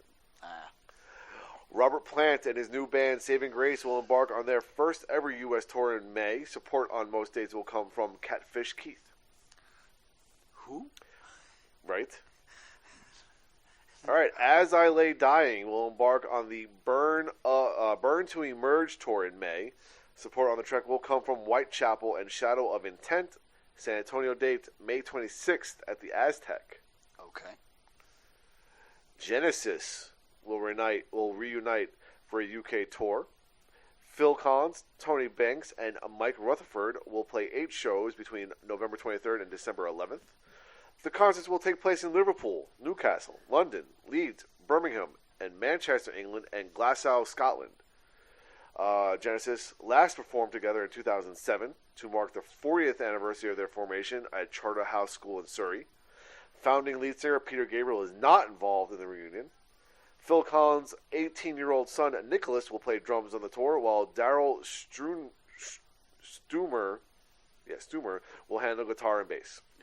Yeah, you lost me when you didn't say Peter Gabriel at first, and then you lost me even further when you said that straight up he's not going to be there. Yeah. So, get back to me when Peter Gabriel tours. Yeah. Last but not least here, Danzig has announced several European live dates for this summer. The 8-date trek will kick off at the Fezen Festival in Hungary and will include an appearance at Germany's Mira Luna Festival. There will also be headlining shows in Norway, Denmark, and Switzerland. Of the tour, Danzig says, "This is fucking great." I really need to get that clip. You do. You really fucking do. All right. There's no one-offs to report on. Okay? All right. So we ready for some heavy metal on the charts here? Noteworthy points. Noteworthy points first. Okay. Ozzy Osbourne's first solo album in 10 years, the critically acclaimed Ordinary Man, is the #1 rock album in the world, topping multiple charts in his triumphant first week of release. In the U.S., the album entered the Billboard charts at number 3 on the top 200. Number 2 on the top album sales chart, making it his highest charting album ever on the tally, surpassing his number 3 peak with Black Rain. And number 1 on the Billboard Top Rock Albums chart. This marks Ozzy's 5th consecutive top 5 entry and 6th top 10 entry on the top 200 chart. It also places ahead of his most recent offering, Scream, which arrived at number 4 in 2010. Worldwide, Ordinary Man has entered the charts in the top 10 in 7 countries, making it the highest charting album of Ozzy's career. It debuted at number 3 on the UK chart, breaking Ozzy's previous peak on the charts 40 years ago for Blizzard of Oz, which peaked at number 7. Damn. Ozzy also demolished his highest chart position in Australia, debuting at number 4, and cracking the top 10 there for the first time in his career. Ozzy secured his solo career's highest marks in Germany as well, coming in at number 2. Elsewhere, the album entered top 10 positions in Sweden at number 1, the US at number 3, Italy at number 6, and Ireland at number 6. Wow. Yeah. That's impressive. I mean, Yep. yeah. Pretty amazing. All right, are you ready for the Billboard Top 200? I'm ready for things to fall apart. Number 1, BTS, Map of the Soul 7. Who? BTS, I think, is a K-pop group. Okay. Number 2 is the new album from Young Boy Never Broke Again. Still flexin', still steppin'. That's his name. Young Boy Never Broke Again. Yep. That's the name of an album, you jackass. Not you. I am an album. I'm not calling you a jackass. I'm calling You always call me a jackass. I get it, though. I get it. I understand. You are a jackass. But I'm just saying, like, dude, like, Okay. pulling out full sentences as your name is not just. Number 3, Ordinary Man, Ozzy Osbourne. Number 4, Justin Bieber, Changes. So wait, Ozzy stayed at number 3? No, he debuted at number 3. Okay, so Yeah, because I think it's like the chart is like 2 weeks back. okay. So his album was released, what, 2 weeks ago? Yeah, because that's when the last time we recorded. Yeah, so I think the charts are like 2 weeks back. Because Okay. this is for the week ending March 7th. Week of March 7th. I already refreshed it and made sure. Okay. And number 5 is Roddy Ricch with your favorite album title, Please Excuse Me for Being Antisocial. Man, fuck you, Roddy Ricch, and fuck you, dude who isn't broke anymore. Fuck you for not being Never broke. again. Never broke again, motherfucker. Fuck you for not being broke. I just want to say my name is Young Boy Never Broke Again and then make money. You know, your name is Old Boy Never Broke Again because you old as fuck. Well, yeah, but still, motherfucker needs some money. Queen's Greatest That's Hits. my name. Queen's Greatest Hits was at number 4 last week, and it's down to 35. Thank you for giving me that rapper name. Motherfucker needs money. Motherfucker needs money. Oh, look, here's a rapper named Moneybag, yo.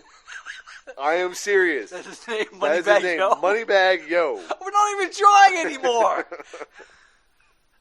What is this crap? Oh no! Oh, here's one. An artist named Mustard. The fuck? Get the fuck out of here. What is this fucking You're welcome. trash? You're welcome. Oh my Oh god. yeah, you better believe it. Okay, here we go. Elton John's Diamonds is at number 46. Kind of sticking there, holding on. I'm trying to hold on. Good fucking god. Oh, here's a great name. Royce, 5'9", 5'9", sorry. So he's giving out his like dimensions now. It's like, you know, Royce likes long walks on the beach. Yeah. Now everyone's name is their fucking Tinder app or Tinder profile. Fucking hell. Royce, if you voted for Trump, fuck off.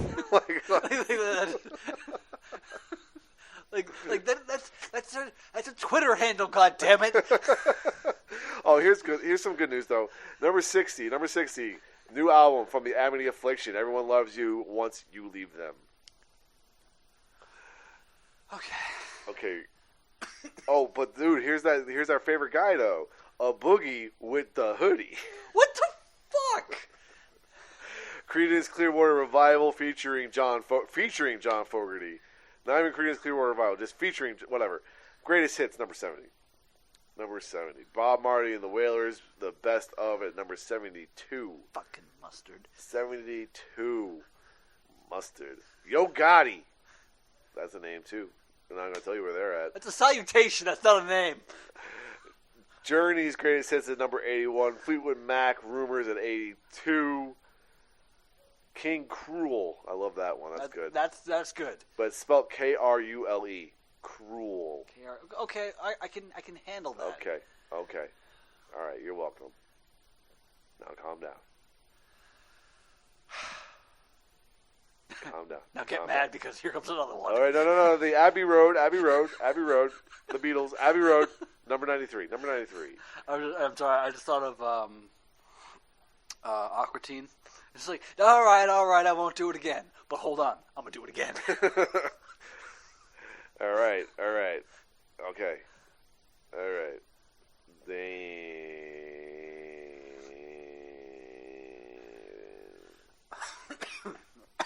Man, you're killing me here. Yeah, Tom Petty and the Heartbreakers, 112. Sorry, 112. Okay. 112. AC/DC Back in Black, number 120. 120. Oh man. Okay, we are scrolling. Speaking of AC/DC, I finished watching the Plug Me In box set finally. Oh, cool. Which was awesome. Guns N' Roses' Appetite for Destruction is at 137. 137. Weren't they supposed to be playing South by Southwest? I believe you are right. Yeah. No, they played Austin City Limits. Oh, yeah. They played Austin City Limits. That's the one. Nirvana, Nevermind, 144. Five Finger Death Punch, A Decade of Destruction, 145. You can imagine that they will be on the chart next week. Yep. So they might have another Gacho 6 on your hands. Metallica Black Album, 149. 149. Yeah. Elvis Presley sings Danzig. Now that's an album I would buy. At 162. Actually, considering the fact that it's a dead man singing Danzig songs, what's the response? But I definitely, this is fucking I great. I would love to have Vegas Elvis sing Danzig songs. Whoa! In his fucking jumpsuit, doing the kicks. Telling your children not to walk my way. I'll kick him in the face. Give me a peanut butter banana sandwich. Quick thing, do you remember the cartoon Clocksuckers? Yes, from the guys who did College University. Yes. Did you ever see the episode with Elvis? I did not. Okay, you need to. Okay. It's so fucking out of it's ridiculous. And like they just paint him like they paint him at, towards the end of his life, and he's overweight and doing all this crazy shit, but like they basically paint him as being this batshit crazy individual. And like he's like this is where I keep all of my useless shit. It's like, this isn't your house. He's basically Gary Busey. All right. Re-entry here. Lincoln Park, Hypertheory at 165. Re-entry. Hypertheory, okay. Beach Boys. Very best of the Beach Boys, 174. Beach Boys featuring Brian Wilson, or Brian Wilson's Beach Boys. That'll be next. So bad. That'll be next. The greatest hits of Bon Jovi's at 181. John Bon Jovi's Bon Jovi, that'll be next too. Lucy Sambori's Bon Jovi. I'm stealing your name, John. I'm stealing your name, John. I wrote the songs. That's what we're going to do. We're just going to come up with a list of them. Oh, shit. We're just going to post them online from going forward. Actually, that'll be the next poll we do on Twitter or on our page. Just come up with who's going to be the next one to do that. Right. Paul Stanley's Kiss. Ace Frehley's Kiss. I think Gene and Paul are a little too smart for that one. All right, so that's it. We got nothing.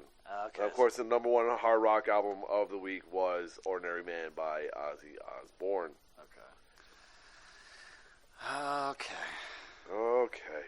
So, just real quick, because I put it up today on Twitter and everything, I was thinking about this because of the fact that I had mentioned earlier, and it's been on my mind, that I feel Amon Amarth is kind of overrated. Uh-huh. I posted up a thing on our Twitter and our Facebook account asking people to discuss the bands they think are overrated. Now, let me just double check if anybody's posted anything to the Facebook page since I did that. Okay, so we only had one response on Facebook, which was somebody saying Tool. That seems to be a popular one. Now, obviously, I agree with that one, because I don't necessarily see the allure of their stuff. I think there are better progressive bands out there. I think there are better metal bands out there.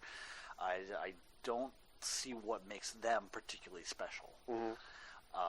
I remember when 10,000 Days came out, I was working at Tower, and somebody buying the album said it's like Mozart to me. Oh. And I was like, Amadeus Mozart is rolling over in his grave currently. Like, I mean, I wish I could make more jokes here as far as that goes, but I don't know enough about Wolfgang. We're on a first name basis. Yeah, me and my buddy Wolfgang. Wolfie. And I also haven't seen the film. Well, the film is like, It's a romanticized version of it. Yeah, very much so. Yeah, but still, even so, I haven't found anything that I can actually go relate to as far as real information. But Tool came up, and I know you're a Tool fan. I am. So, what are your thoughts here? I mean, it's not everybody's cup of tea. I mean, I don't know. I don't like to do the whole overrated thing and whatnot, only because it's a matter of opinion, and everyone's opinion. Everyone really is entitled to their opinion, and I'm not going to force mine on anybody. I just particularly like Tool, and all the bands that were listed in our Twitter feed that people find to be overrated, I enjoy. I don't see any problem with it. It's not even a matter of I don't enjoy them. I don't wholly understand the popularity of them. Well, I mean, I also don't wholly understand the popularity of Nickelback, but they're still there, and I wouldn't say that they're overrated. I just don't particularly care.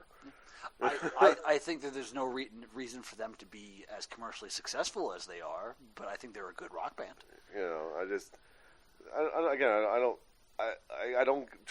I try not to get all caught up in like the whole hype thing and whatnot, good or bad. Yeah. I don't want to jump on the hate wagon with Five Finger Death Punch or Nickelback, because I do listen to them and I do enjoy them. Well, and I don't want to jump on the overhypeness of Tool, Ghost, and all the other bands that were listed on as overrated, only because I really enjoy them. Doesn't mean everyone else is going to. Yeah. Well,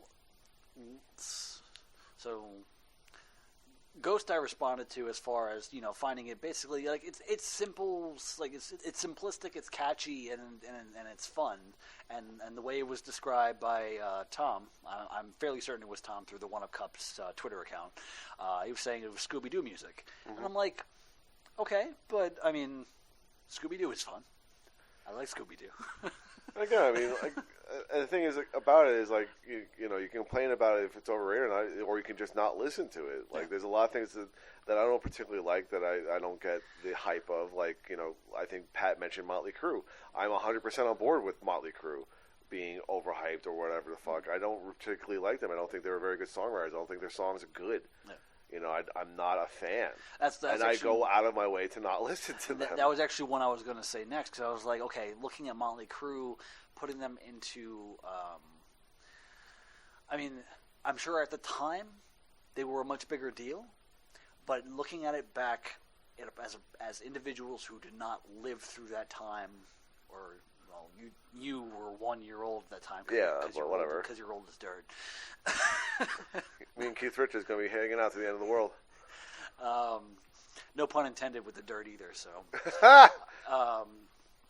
but I mean, compared to everything else that came out at the time, I feel like nothing wholly separates them, aside from Shout at the Devil. Like nothing really separates them from the rest of the stuff. Even then, was that really separating them from the pack? Was that really groundbreaking music? Groundbreaking, no. Comparatively, yes. Comparatively, yes.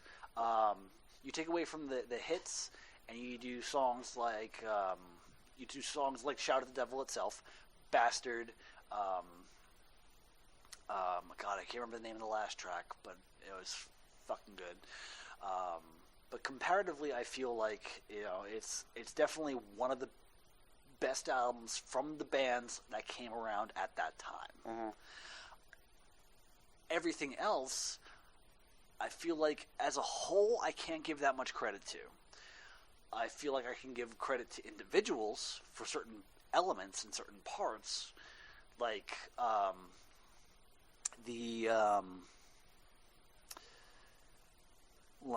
Mick Mars's riffs. I feel like he's kind of underrated for his guitar work. And it's not crazy flashy when he's not soloing or anything like that, but some of the riffs are just fun.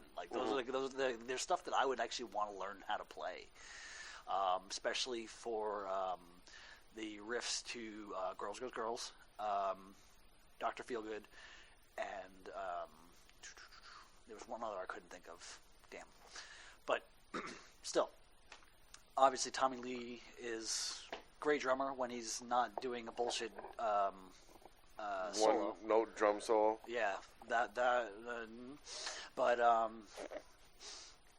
you know, he's obviously a great drummer and everything like that. But as a collective, you know, they didn't really create wholly memorable music. Mm-hmm. And even the thing they close on, "Home Sweet Home," kind of a crap song. Kind of, you know, yeah. And power ballads were kind of crap in general. Yeah, for sure. Yeah. So I mean, I don't, and even their best album, in my opinion, came after Vince Neil left, was fired, whatever happened, and they got John Corabi, and they played this kind of heavier '90s influenced sound that was really fucking good. And then they kind of came back together and they made decent music, mm-hmm. you know. But yeah, I wouldn't sit there and I would put them above the rest because of the fact that they're the ones that I know. If I learn more about the rest, it would probably all just kind of get swallowed up in the same thing. Mm-hmm. So, yeah. Then there's Slayer. Yeah, they were mentioned. They were mentioned, and I responded. And I stand by what I said. As far as the Big Four, the Big Eight, the European Four, I would put Slayer comparatively very low, mm-hmm. just because of the fact that I find everything else to be a lot better. Mm-hmm. I find Metallica, Megadeth, Anthrax of the Big Four to be a lot more engaging, a lot more dynamic, more creative. A lot more creative. Yeah. And then taking things even further out to the Big Eight, which is thinking about things, and it bothers me that Overkill is not part of necessarily the Big Four because they came out first. Mm. They came out they came out with their first album in 1980, and that predates mm-hmm. everybody. I don't think it was a matter of time. No, I think it was a matter of popularity and success. Yeah. Yeah. You know, I don't think it was a matter of like who came first. It's a matter of who was the biggest. I just feel like they should have gotten their due yeah. at that time. I still don't feel like they get their due, considering their output is still fantastic. Mm-hmm. Same thing with Testament. Oh, for sure. Testament still puts out quality material. Death Angel puts out quality material every time. Death Angel, and Death Angel even started off very young. Yeah, they started off very young, and now they're at a point where they're older, but like they still have so much more to give because of the fact that they are as young as they were. And they're still elder statesmen in the scene too. Oh, yeah. So I mean, and plus they're also part of the whole Bay Area scene. I think Death Angel was. Yes. I think that's like aside from Anthrax, it's always been like a West Coast thing for the Big Four of thrash. Yeah. So I think that's always been like the association. Mm-hmm. But yeah, I would put Slayer rather low comparatively. Mm-hmm. And the last one, Slipknot and Pantera. Okay, so Slipknot. I tried listening to one of their albums recently. I think it was 3. And as a whole, I was not crazy about it. Like, I know the hits, and I know 1 or 2 other songs on it, but, like, as a whole, I just was not feeling it. And I was like, is this how I actually feel about the band as a whole? Like, am I missing something here? Like, even at the time when they first came out, they were the cream of the crop of nu metal, as far as everyone's, love. I feel like at the time they were something new and crazy and something to latch onto, and they were very interesting comparatively to the rest of their peers who came out around that time. But I feel like ultimately, musically, they haven't progressed enough for me to really appreciate it. Mm-hmm. I feel like Stone Sour was a better outlet for Corey Taylor. Mm-hmm.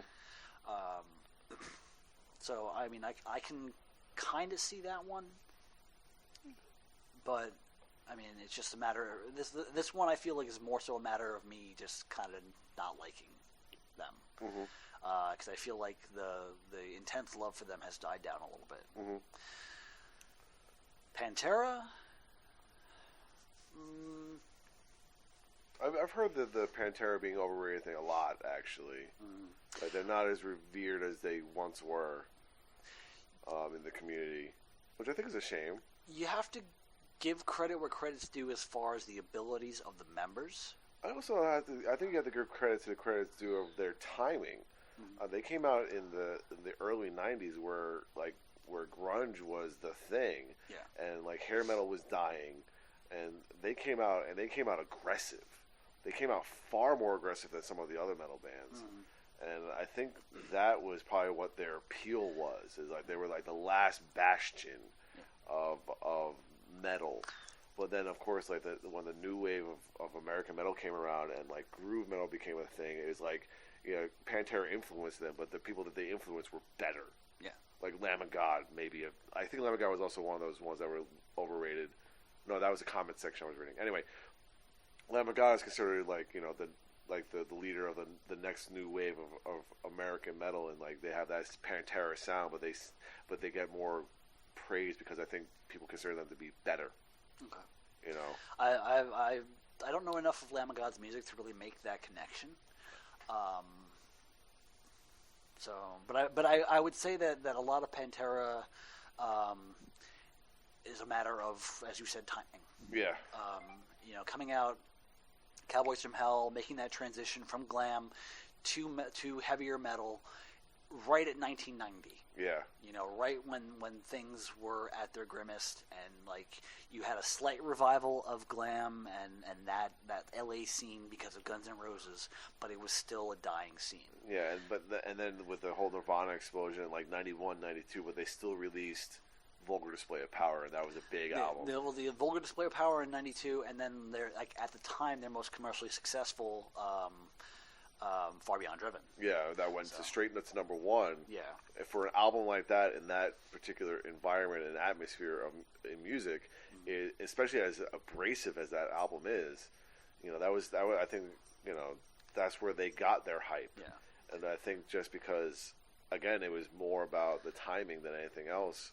I mean, I thoroughly enjoy Pantera. I don't see them being overrated or not talented or whatever that you see people say now. I don't see them as not being talented. I think they certainly are. It's and I like them. I like them a lot. I have a lot of songs that I really enjoy by them. As far as all the ones that came up today in this whole thing, I think they would be the one that I would vote in as least. I think what's the funny thing is that most of the ones that came up are the ones that are popular. So I don't think so much that.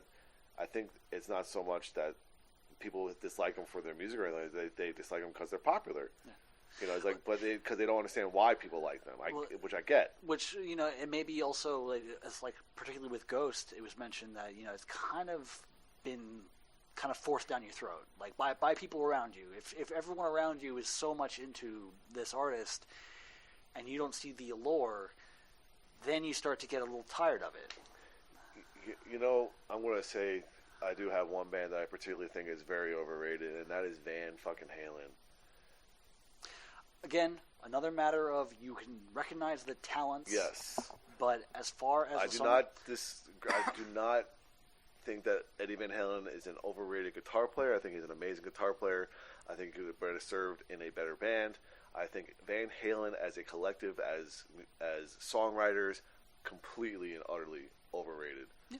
I think their relevance is they are not relevant as far as I'm concerned. And I remember recently that Jimmy Kimmel had Billie Eilish, who's like a 17-year-old pop singer, on his show, and they made fun of her because she didn't know who Van Halen was. He's like, why would she?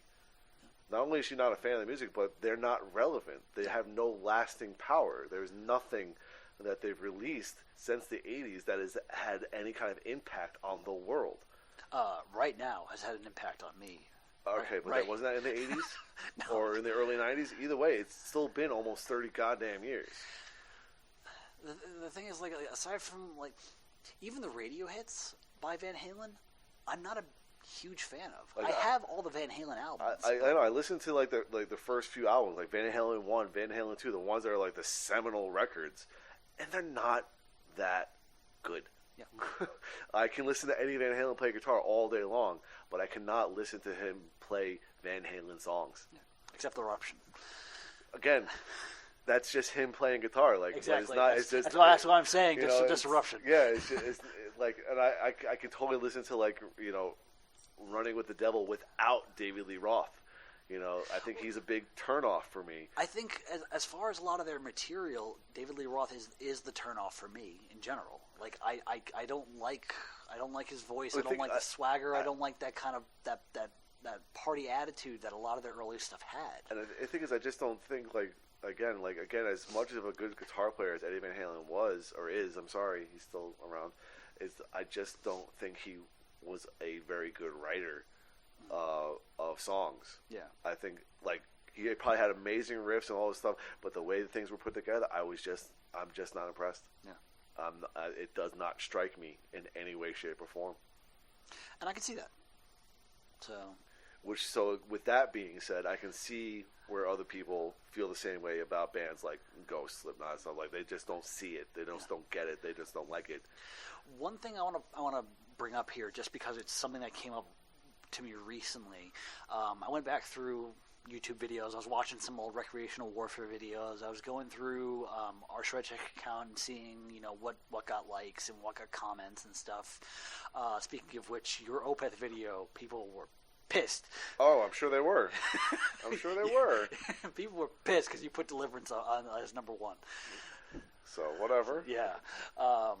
Blackwater Park? Okay, that's great. That's your opinion. Yeah. And probably everyone else's opinion. But we're talking about my opinion. Yeah. So, but as far as our Pantera video, I think all of us had, moderate to mostly negative things to say about Reinventing the Steel. Mm-hmm. And somebody had posted up this very long thing about the album and giving all positives, but at least half of it, was like charting information and like, oh, and people said this, and people could call it like one of their best albums and everything like that. And I was like, okay, people, bam, first thing off the bat, people. Mm-hmm. We are sitting here reviewing it for ourselves. We are not going to sit here and simply say, like, because you like it, we're going to like it too. Mm-hmm. No, people out. Bam.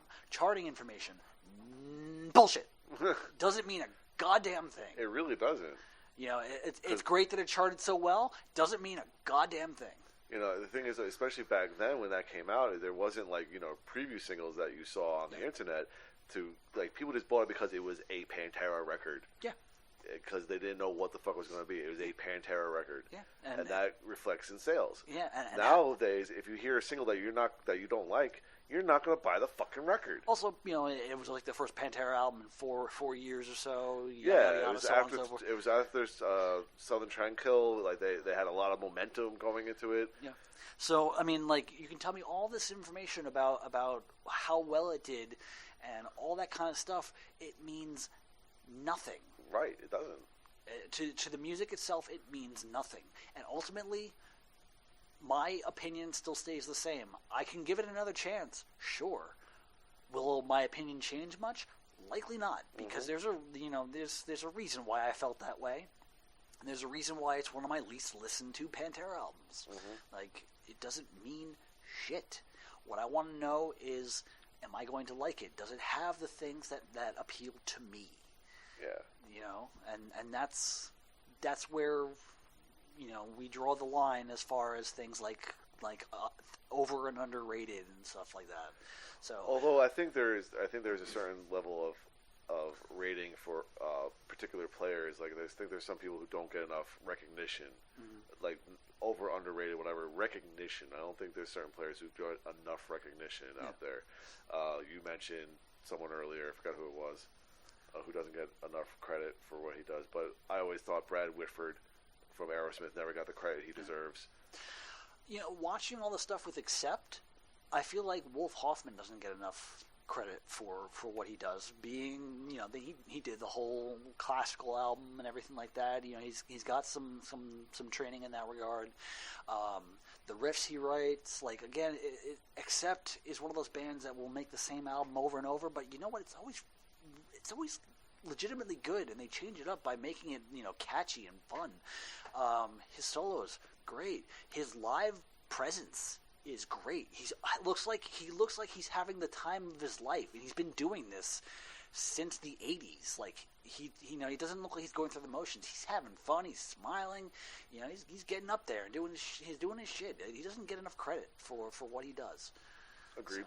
So I mean, I think that's where I think the over and under thing might come into play more from my perspective. Mm-hmm. It's just the individual talents. I think probably might get overshadowed by certain things in other bands or whatever. But as far as bands go, I mean, listen to what the fuck you want to listen to. If you don't like Slipknot, you don't have to tell me about it. Just don't fucking listen to it. Well, I asked for it, obviously. So. Yeah, I just mean, in general, like, if you're out there, it's like, hey, what are you listening to? Oh, I'm listening to new Slipknot. Oh, why are you listening to that? It's like, because I want to. Yeah, I told you about the conversation. The Megadeth one. Yeah, with Megadeth. It's like, I'm listening because I want to listen to it. Well, it's not my favorite. It's like, I don't give a fuck. Like, I mean, that's what the beauty of music is like, I can listen to what I want to, and you don't have to. And I don't have to hear about it from you. It's just one of those things. It's a beautiful thing. That's what music is great for. That's why Spotify, that's why your CD and record collection is great for, because it reflects who you are as a person and your opinions, not everyone else's. That's why I have Vanilla Ice in my collection. Yeah. Not some dude who's talking about how he's not broke anymore. Fuck that guy. Because fuck that guy 10 times over. I'm not going to go over there and say, like Billie Eilish is overrated. It's like, you know what? I just don't like listening to her. Yeah. It's not my jam. I'm not going to say fucking, Drake or any of those other guys are overrated. I just don't like it. So I'm not going to listen to it. I'll say things are overrated. That's because you're a hipster. That's fine. I can live with that. And I'd much rather just give a big old meh to something than try and fight it. Like, you don't like this? Meh. Even if somebody were to sit there and say, like, I think Iron Maiden's overrated, I could be like, okay, I can see that. I can honestly see that. Yeah, I can see that too. Yeah, I can see that too. The thing is, there's 100,000 people in Bolivia who don't think so. Again, you don't think so, but like, again, like, I can see where the argument comes from, but hey, they're my favorite band, and they mean a lot to me, so I'm going to keep listening. You can listen to whatever you listen to. Yeah. But I mean, again, usually in a lot of the cases of what people will call overrated, I can see what they're talking about. Oh yeah. But it's not going to stop me from listening. Well, for sure. So. And what I really like is, like, I really like these guys who go in the comment section and they just say, "Oh, this band sucks. This band sucks." They're like, I really want to know what they listen to. Like, they just go on and they say every band sucks. I've seen, like, the same guy comment on multiple things. He's probably a troll, but still, I just want to know what he listens to. Like, what is so good? Things you've never heard of, sir. Glasses scrape. Like, I like those guys. Like, Metallica hasn't released anything good since Kill 'Em All. Like, come on, bro. Really? Some people have said that, like, Metallica's never released anything good, or they're living off the greatness of one album, which they never said which album that actually was. So it's like, okay, pick one. Okay, well, why don't you let us know what album that is, and then we'll talk about it. I think they probably just assume that everyone's going to assume it's Master of Puppets. They've been living off of Master of Puppets or the Black Album just because it was commercially successful. I'm sure it was probably Master of Puppets or Rydell. It was probably one of the first three, period. So it's just a matter of, like, again, if you don't like it, don't fucking listen to it. Yep. Like, I don't have to hear about it. You don't have to be a dick. If there's anything that I want less dicks. I want less dick. I'm going to take that out of context. Just put that Please, I am setting it up to be taken out of context. Please take it out of context. I am going to go onto a site, make a whole lot of beats, and I'm going to simply repeat that. I want less dick, less dick, less dick, less dick. Too many dicks on the dance floor. Too many dicks on the dance floor. That is my rapper name. Too many dicks on the dance floor? Yep. Well, you have to copyright that. That's a Fly the Concord song. Oh, damn it. It's great, though. It's funny. I think I have one of their albums, so. They are that one. I'm not very familiar with that, but that one song is quite funny. Yeah. Okay, so with that exposition, and I have to whip my dick out and pee. That's phenomenal. I wish you hadn't told me that. You'd hear all about it anyway. Urinal cake eroding, gone. So until Warrior needs food. I don't know. Warrior needs food. What time is it? Warrior needs food and a nap. It's 10:30. So, Warrior needs food and a nap, and I need to wait 4 minutes for Overwatch to finish downloading.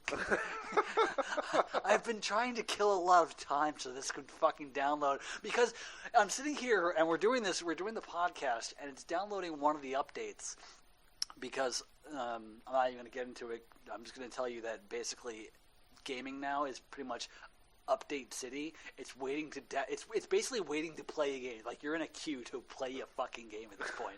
But anyway, I'm sitting here and watching the first update come down, and like it reaches 100, and I'm like, yes, sweet. So when we're done here, I can play the fucking game. And then suddenly the second one appears, and I'm like, dude, this is like that scene in Die Hard where like they open up all the things for the safe, and suddenly the electromagnet just comes down hard. You need a fucking like a thing from the FBI now to get your game. Yeah. I might just actually sit here with you, watch these last 118 seconds, and see what happens. Don't you even fucking dare. You go take your piss, and you go somewhere else. I want to piss. I want to come back. I want to watch this. So until next time, I'm Dan Mack. And I'm Chris Mack. And I'm still pissed off about that dude's name. And I'm going to go take a piss. Mustard. Fuck that guy. Broke ass, punk ass, bitch ass. Fucking broke ass.